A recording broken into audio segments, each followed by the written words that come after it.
ఇక్కడ ఇరువాళ్ళను మొట్టమొదట పనిచేసినప్పుడు ఆయన ఇరువాళ్ళ నుంచి వచ్చేవారు, మేము రాంబెల్ నుంచి వచ్చేవాళ్ళు. అదే ఇరువాళ్ళు అంటే దాన్ని రాంబెల్. ఆ తర్వాత మేము ఇలా ఉండగా మరి బ్రదర్ ముత్యాల గారు ఆయన తర్వాత ఈ బాప్టిస్ట్ చర్చిలోకి వచ్చారు. ఆయనే పాస్టర్గా ఉండేవారు. వారు అనకాపల్లి బాప్టిస్ట్ చర్చ్ వారు పంపించారు ఆయన్ని. ఈయన ఇక్కడే ముత్యాల గారు మొట్టమొదట సేవ ప్రారంభించారు. అప్పుడు మేము కొంతకాలం పోయిన తర్వాత ముత్యాల గారు మరి అనకాపల్లి బాప్టిస్ట్ సంఘం వాళ్ళు ఇక్కడ తీసివేసి మరొకటి ఇక్కడికి వేస్తానంటే ఆయన ఒప్పకపోతే వారు ఏం చేశారంటే, మీరు అయితే మీ ఇష్టానుసారంగా ఎక్కడ పట్టి అక్కడ జాయిన్ అవ్వండి అని చెప్తే ఆయన నేను అచ్యుతాపురములో ఉద్యోగం చేస్తున్నప్పుడు మా దగ్గరకు వచ్చి, అయ్యా ఇక్కడ మరి మనందరం ఒక సంఘం పెట్టుకుందాము అని ఆయన చెప్పినప్పుడు సంపత్రావు గారు, ప్రసాదరావు గారు, సామ్యుల్ గారు,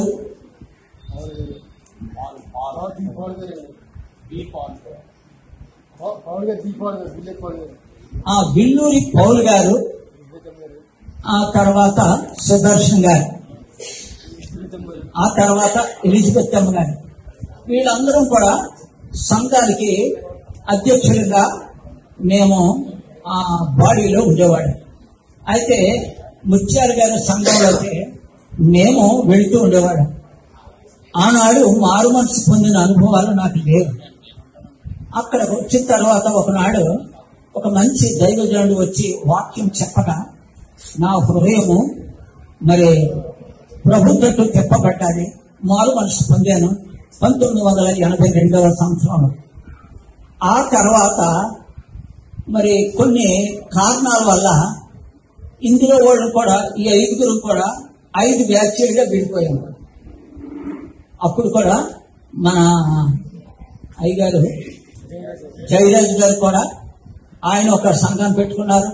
ప్రసాదరావు గారు దిక్కుతూరులో పెట్టుకున్నారు. సామ్యుల్ గారు చోడపల్లిలో పెట్టుకున్నారు.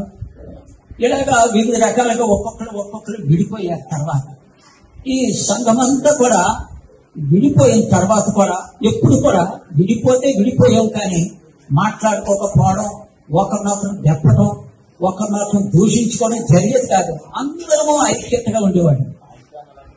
అన్ని మళ్ళీ మామూలు కార్యక్రమాలు ఎవరెవరి ఇంట్లో ఏం జరిగినా సరే మేమందరము హాజరయ్యేవాడు. ఒకే మాట ఒకే బాటగా ఉండేవాడు. తరువాత మరొక సేవకులు వచ్చారు. ఆయన పేరు మూర్తి గారు. మూర్తి గారు వచ్చి ఎలాగా ముత్యాల గారు ఉన్నారు కదా అని చెప్పేసి, సరేనండి ఎలాగా ఆయన ఉన్నాడు కదా ఆయనతో ఇలా చేయించుకోండి అని చెప్పి ఆయన కలకత్తాగా వెళ్ళిపోయారు. కలకత్తా వెళ్ళిపోయిన దాకా ఆయన భార్య కూడా అక్కడే చనిపోయారు. ఆ తర్వాత క్రైస్తత్వం అనేది మరి లేకుండా పోయింది. అప్పుడు నాకుగా నేను ఉద్యోగాన్ని చేస్తూ ఉద్యోగాన్ని రాజీనామా చేసి నేను దేవుని సేవలోకి ఏంటంటే సమర్పించుకున్నాను. దేవుని సేవ చేయడానికి ఉద్యోగం మంచి ఉద్యోగం అయినా సేవ చేయడానికి సమర్పించుకున్నప్పుడు నా సేవ అలాగే కొనియాడుతూ ముందుగా పుట్టి పాకలో పాక వేసుకుని ఆ పాకలోనే ఆరాధన చేసేవాడు. ఆ తర్వాత ఒక ప్రక్కన కారిపోతే మరొక ప్రక్కనే ఉండేవాడు. అలాగే అది మరి కొంతకాలానికి ఆ పాక తీసి రేకులు వేసుకున్నాం. రేకులు వేసుకున్న తర్వాత మరి దేవుని కృపను బట్టి మా అల్లుడు గారు ఆస్ట్రేలియా దేశంలో ఆయన డాక్టర్గా పనిచేస్తున్నారు.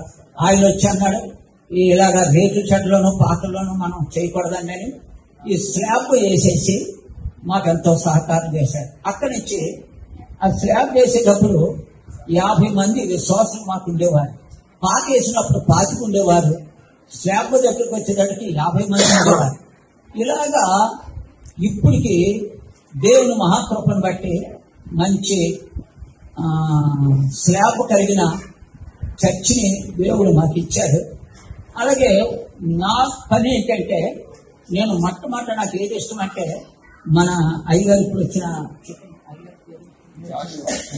జాషువా గారు ఆయన ఉన్నటువంటి ఇంట్రెస్ట్ బట్టి నాకు కూడాను సేవకుడు అనేవాడు ఎవ్వరు కూడా ఎవ్వరు సహాయం కోరుకోకుండా వాళ్ళకి అన్ని విధాలుగా సహకారం నేనే చేయాలి అనే మనసు నాకు ఉండేది. అప్పుడు చాలా మంది సేవకుల్ని వచ్చి వాళ్ళు ఎందుకు వచ్చారో, ఏ ఊరు వచ్చారో ఆ ఊరికి మళ్ళీ తిరిగి వెనక్కి వెళ్ళిపోవడం మొదలు పెట్టారు. వాళ్ళు మరలా ఆదరించి వాళ్ళకి కావలసిన సదుపాయాలు చేసి వారిని అక్కడే నిలదొక్కబడ్డబడ్డారు. అలాగే సమర్పణరావు గారని ఇక్కడ ఈ చర్చి పాస్ట్ గా ఉండేవారు.